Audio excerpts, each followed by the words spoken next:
From the 1011 Now streaming studio, this is 1011's Morning Pulse. Sponsored by Murray Roofing.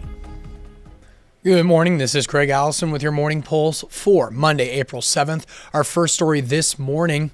In the week ahead, Tuesday, state lawmakers will debate on LB3, aiming to return Nebraska to a winner-take-all electoral system with a vote to follow. Last year, Governor Pillen considered calling a special session on the topic, but didn't have the votes. Right now, Nebraska is one of two states that divides its electoral votes based on congressional districts. This bill would make all Nebraska electoral votes go to one candidate. Second story, Lincoln's primary election tomorrow. And Election Commissioner Todd Wiltgen says voters will need to have an acceptable photo ID, such as a driver's license or state ID, before a ballot is issued. Anyone who attempts to vote at their polling place on Election Day without an acceptable form of ID will be required to use a provisional voter identification verification ballot.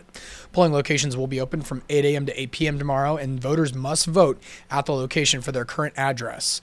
For more information, you can visit this story on our website, 1011now.com. Third story, you may be seeing more Lancaster County deputies on the road this week. Starting today through next Monday, the sheriff's office will increase patrols from 6 in the morning until 10 at night.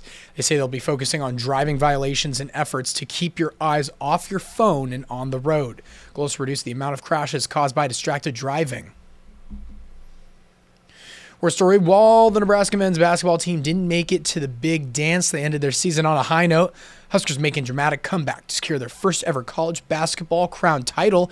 UCF Golden Knights surged out to a 14-point lead early in the second half after the Huskers scored only 2 points in almost a 10-minute stretch, but they came back. Not only do they get the trophy, Nebraska will also get a $300,000 NIL payout as part of their victory.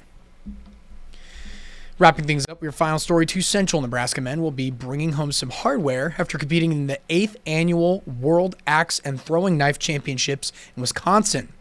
Anthony Tolan and Dan Curl competed in the hatchet duel division and tied for the top 24 in their bracket, which puts them in the top 50% of the tournament's teams. Tolan also competed in the individual division, scoring 3 wins and 2 losses, finishing in the top 50% of all throwers. You can watch the award ceremony tonight on the World Axe Throwing League's YouTube channel. That's your Morning Pulse for this Monday morning, and we'll wrap things up with a look at your 7-day forecast.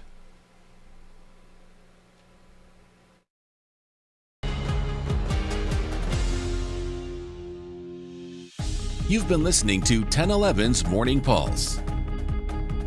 Watch, listen, stream on the 1011 Now app, on YouTube, or wherever you get your podcasts.